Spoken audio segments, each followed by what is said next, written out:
Alors aujourd'hui, on va essayer de répondre à la question très concrète. Je suis mal payé, comment est-ce que je dois réagir? Comment est-ce que je dois faire pour être mieux payé? Donc face à cette question, il y a une réponse assez simple, mais qui va enchaîner ensuite une discussion, et c'est une discussion un peu vidéo. N'hésite pas à réagir en commentaire, que ce soit aux idées, mais aussi aux situations que je pourrais omettre. C'est-à-dire que je ne pourrais pas tout couvrir dans cette vidéo. J'espère couvrir un maximum de choses et c'est de te donner un maximum de pistes de réflexion. Le but, c'est que tu puisses repartir de la vidéo avec une espèce de plan où tu te dis, ok, moi je suis plutôt dans cette situation-là, et comme ça je sais ce à quoi je peux, ce à quoi je peux prétendre en tant que salaire. Donc si tu te sens mal payé aujourd'hui, ça veut dire que vraisemblablement, à un moment donné, tu as, accepté un contrat, donc sans doute un contrat de travail, à des termes que tu as acceptés à l'époque. À ce moment-là, soit c'était une bonne opportunité et du coup tu étais content au démarrage, parce que quand je dis une bonne opportunité, c'est que tu aspirais à gagner plus, donc tu gagnais moins avant et tu étais content au démarrage. Soit c'était en mode survie, c'est-à-dire qu'en fait, tu avais besoin de ce travail-là et puis, tu as accepté parce qu'il fallait manger ce travail-là. Voilà, c'est sans doute une de ces 2 options-là. Donc dans les 2 cas, je pense que le préalable, c'est au moins de se poser les 2 questions que je me suis posées dans les 2 dernières vidéos, à savoir numéro un, est-ce que tu avais une perspective claire de carrière? À savoir, je te résume la vidéo, les 2 vidéos avant. Qu'est-ce que j'apprends dans mon travail au quotidien? Qu'est-ce qui m'est proposé comme next step? Qu'est-ce que je vais apprendre ensuite? Quel est le travail de mon boss? Est-ce que c'est intéressant?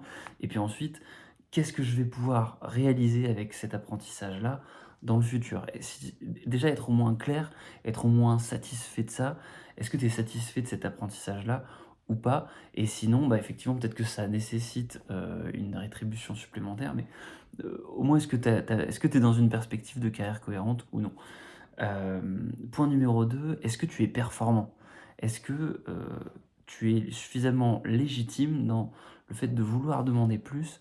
À la fois parce que tu es dans la bonne carrière, tu es dans la bonne perspective, tu as bien compris, dans quoi tu t'inspirais, dans quoi tu t'inscrivais comme itinéraire, mais aussi est-ce que tu te considères comme suffisamment performant? Est-ce que tu es au maximum? Est-ce que tu donnes le masque? Est-ce que tu es la personne la meilleure pour prétendre à être payé plus? Ça, c'est quand même un critère important. Et du coup, j'ai envie de te donner une solution. La solution, c'est qu'en fait, tu dois mesurer ton risque. Et la question à te poser, si tu veux être payé plus, dans tous les cas, c'est quel risque es-tu prêt à prendre? Quels sont les dangers auxquels tu es prêt à t'exposer? Parce qu'en fait, quand tu veux être payé plus, il n'y a pas 36 solutions. Soit tu es dans une situation où en fait, il y a pas vraiment de perspective, et l'organisation dans laquelle tu es te dit simplement: «Bah écoute, voilà, c'est pas possible, on ne pourra pas te payer plus, on a des règles, c'est comme ça, c'est pas autrement». Du coup, bah là, il y a pas 36 options. Hem, Soit il va falloir essayer de proposer quelque chose d'un petit peu unique, il va falloir essayer de te distinguer. Il faut te dire qu'en gros, rien ne se crée, rien ne se perd, tout se transforme. C'est la fameuse phrase de Lavoisier, une phrase de physique, et donc tu ne peux pas aspirer à gagner plus si en face tu ne mets pas de l'énergie, tu ne mets pas une proposition suffisamment unique pour que ton employeur ait envie de te payer plus. Et en fait, je pense qu'elle est là la solution.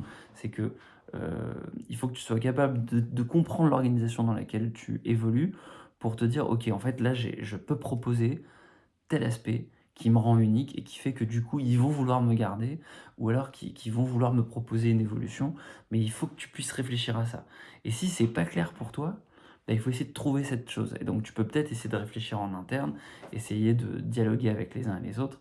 Mais si tu ne vois pas d'option, bah, du coup, et que tu es toujours dans une impasse avec les idées dont je t'ai donné là, bah, encore une fois, qu'est-ce que tu es prêt à risquer? C'est-à-dire, tu peux être prêt à changer de job en interne, dans la boîte ou dans laquelle tu es en ce moment, te dire: «Bah, je change de département, je change de filiale». Mais pareil, c'est une prise de risque puisque tu quittes une équipe, tu quittes un contexte que tu connais, et tu repars un petit peu de zéro dans un nouveau travail, peut-être avec plus de responsabilités, avec un nouveau contrat en fait, mais avec, une entreprise qui te faisait confiance, qui te fait déjà confiance et qui du coup te fait encore confiance. Puisque quelque part, l'atout que tu as en étant dans une boîte, c'est la confiance qu'elle t'a portée et ça, c'est quelque chose sur lequel tu peux capitaliser. Donc tu capitalises sur la confiance, mais tu ajoutes une dose d'incertitude et tu prends un risque et du coup, tu peux être récompensé pour ce risque avec un nouveau contrat. Et puis après, bah, si cette solution-là n'est pas possible, c'est te dire à ce moment-là, je quitte la boîte et je décide d'aller dans un nouveau challenge. Et là, plein d'opportunités s'ouvrent à toi. Moi, je pense que les fondamentales, avant de chercher le salaire, de se poser la question dont je t'ai parlé au début de la vidéo, qu'est-ce que je suis susceptible d'apprendre et qu'est-ce que je suis susceptible d'investir comme apprentissage que j'ai déjà eu ailleurs et peut-être dans des nouvelles organisations qui ne correspondent pas à l'organisation dans laquelle tu es actuellement. Mais là, du coup, il y a un petit travail un petit peu journalistique à faire, à savoir essayer de te documenter sur ce qui existe, sur les boîtes qui peuvent avoir besoin de tes compétences, sur les boîtes qui peuvent avoir besoin de toi en tant que personne, parce qu'on a tous une personnalité avec des forces, avec des sacrifices qu'on est prêt à faire ou pas. Et ça, c'est quelque chose d'important. Quels sont les sacrifices que tu es prêt à faire en temps, en énergie, euh, en études supplémentaires, complémentaires à faire pour compléter ton CV? Qu'est-ce que tu peux faire? Et peut-être aussi qu'il y a un plan à faire de, bah voilà, en gros, t'identifie des opportunités et tu te dis, bah, pour cette opportunité-là, en fait, il me manque telle et telle ligne sur mon CV, il faut que je puisse ajouter ça. Et tu te poses la question, comment est-ce que j'ajoute ces lignes, ces bullet points sur mon CV dans l'expérience dans laquelle je suis actuellement? Et c'est quand même beaucoup plus stratégique de raisonner comme ça que juste de te dire, bon bah voilà, c'est des cons, c'est des connards, ils ne veulent pas m'augmenter. Bah, tu réfléchis stratégiquement et tu mesures ton risque.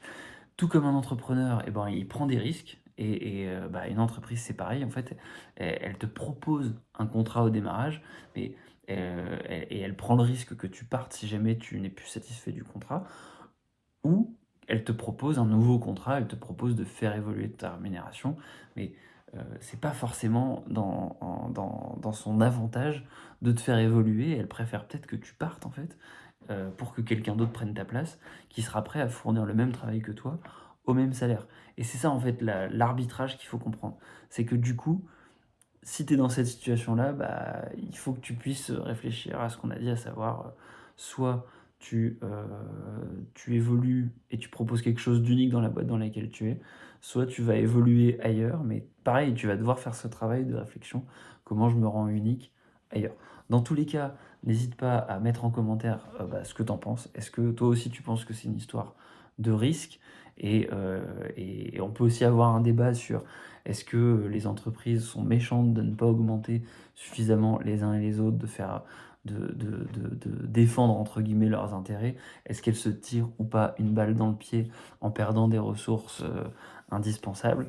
Sans doute parfois.